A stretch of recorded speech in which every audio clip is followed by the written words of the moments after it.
السلام عليكم ورحمة الله وبركاته.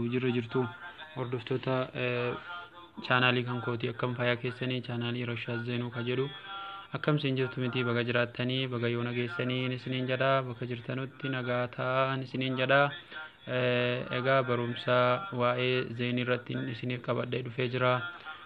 Asumaan iyyuu immoo warri yuutuubii in keessan isiniif dalagu seenaati subscribe like yuutuubii kiyya kana gootanu linkii yuutuubii kooti viidiyoo kana gubbaarran isiniif ka'a achumaan tuqaati yuutuubii kiyya subscribe like na godhaan isiniin jedha galatooma. Warri haga yoona maatiin taatanii kaanis immoo dhaqaati umaa isinirraan hir'isu daqiiqaa tokko lama subscribe godhaati keessaa ba'an isiniin jedha.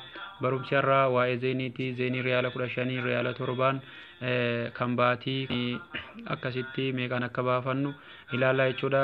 Guyyaa darbee isin barsiisee ture riyaala 10 riyaala 7 akkamitti akka fudhatamu isin agarsiiseen ture. Ammas immoo waanuma sanaa wal qabatu kunis immoo xariiqa biraadhaan yuutuubii imoo minaaminii yoo feetan liinkii aappii tokkollee fayyadamtanii isiniif sirriitti illee dalaguu danda'a. Yoo sana dhiiftanis immoo waan akka yuutuubii yoo ta'e malee feesbuuka imoo waan garaagaraa inuma isinii dalagaa jechuudha. Egaa garuma barumsa sanaatti ka dabarru ta'a aga xumura qophii kiyyaatti na wajjiniin turaan isiniin jedha.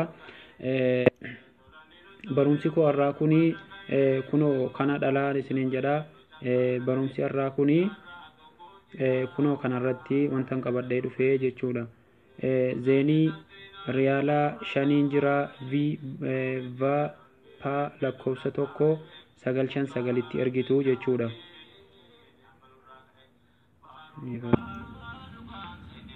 Egaa barumsi kiyyaarraa akkaataa zeenii birrii riyaala 3 kunoo dees birrii 5 ni jira vp lakkoofsa tokkotti ergitanii birrii 5 fudhattu.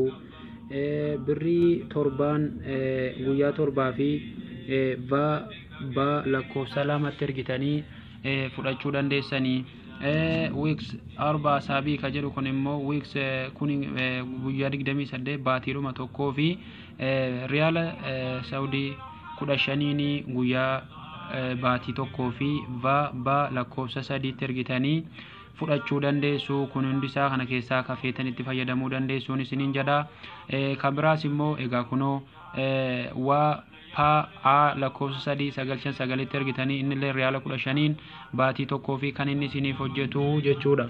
Egaa obboleewwan kiyyaa kanarraa akka fayyadamtan abdii guddaan qaba. Waanumaan itti fayyadame irraa kan inni hojjetu feesbuuka messenjera iskaayipii laayinii sanaapchaatii waan iskii ka abbaan qabdan illee hojjechuu danda'a jechuudha. yuutuubii wama hunda kan inni dalagu irraa fayyadamuu dandeessuun isiniin jedha. Obboleewwan kiyya gaa yuutuubii kiyyas immoo seentanii subscribe laayikii gochuu akkan irraanfanneen isiniin jedha. Haga barumsa biraatiin immoo isinitti deebi'u nagaa rabbitti naa turaan isiniin jedha. Baay baay.